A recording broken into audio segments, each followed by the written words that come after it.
Olá, sejam muito bem-vindos à História das Histórias. Eu sou o João Paulo Sacadura. Alberto Correia é o historiador que está em Viseu e que nos traz sempre estas histórias deliciosas, estas curiosidades do verdadeiro historiador e investigador que sabe tanto de antropologia cultural, de arqueologia e de etnografia que o Alberto é em toda esta região centro. E não só, além fronteiras também.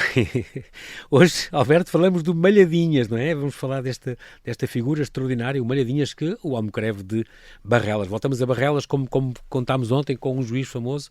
Hoje, em vez de falar outra vez do seu escritor beirão favorito, o Aquilino Ribeiro, e do famoso Malhadinhas. Vamos a isso. Ora, Malhadinhas, um dos livros mais apreciados de Aquilino Ribeiro.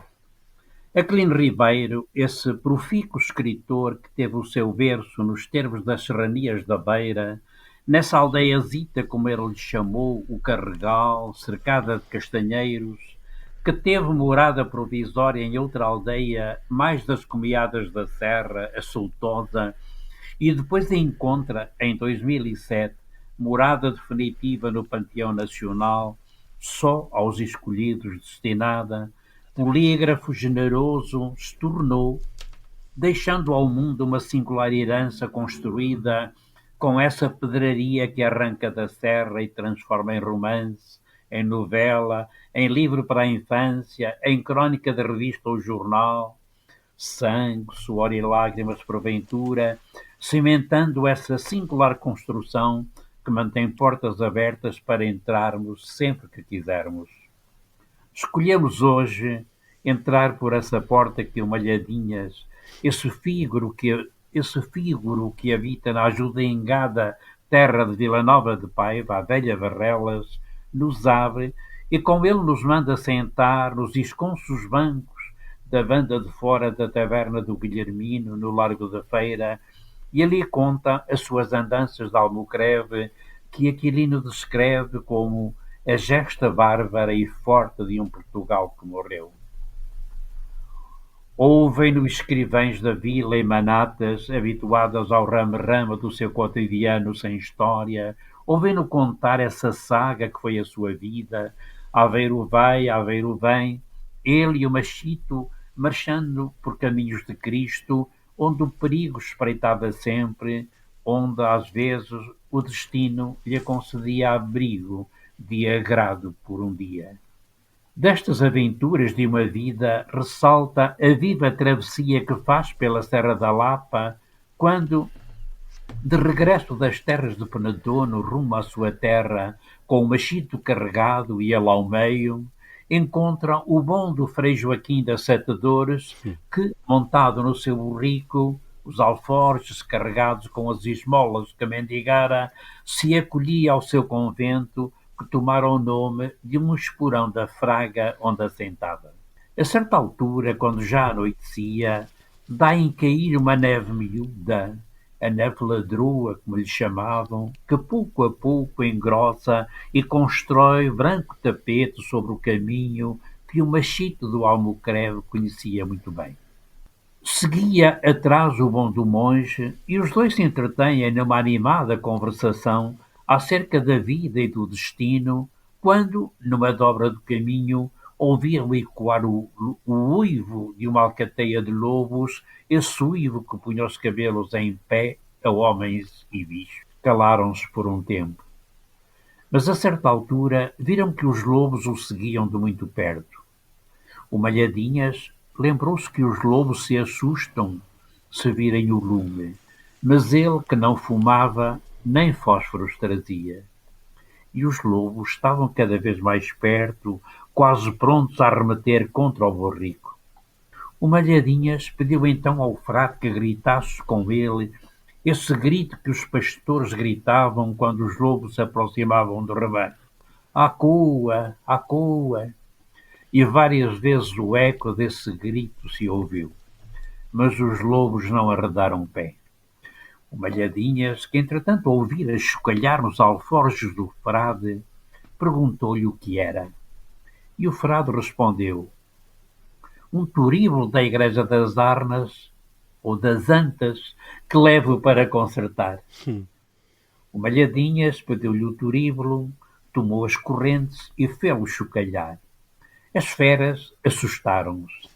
Ainda se ouviram os uivos de mais longe. O frade gritou que era milagre, certamente da senhora da Lapa, cuja serra atravessavam. Mas temendo que os lobos voltassem mais adiante, pediu ao Malhadinhas que o deixasse subir também para a albarda do Machito, que era forte. O burrico iria à frente para os guiar no caminho que muito bem conhecia. Pouco tempo depois, chegaram à beira do convento. E o bom do frade fez descer o Malhadinhas, contou a história a seus irmãos da religião, que lhe mandaram servir uma tigela de leite e mel, e o aposentaram durante essa noite. No dia seguinte, o frade, agradecido, oferece ao Malhadinhas como relíquia um ossinho do braço de São João de Deus e outras relíquias que deveria colocar no pescoço para evitar sustos como os da noite anterior.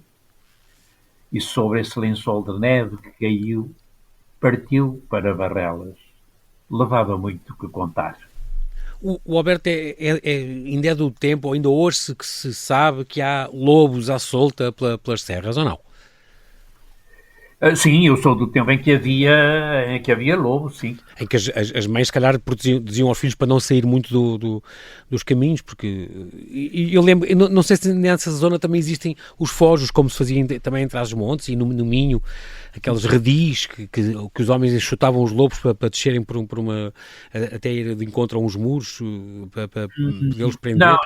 Não, exatamente. Nesta região da Beira Alta, em toda a serra quer da Nave, quer a serra do Monte Muro, do Liumil, não, os fojos não existem. Okay. Os lobos, sei lá, até à segunda metade do século passado, século XX. Enfim, viviam um pouco na floresta, retirados das populações, Sim. de onde em onde atacavam um rebanho, exatamente. roubavam uma ovelha, mas eu verdadeiramente nunca os vi. Vi, por exemplo, os estragos causados num rebanho, mas nunca vi nenhum verdadeiramente, e não havia propriamente aquele susto dos lobos, porque eles viviam na serra,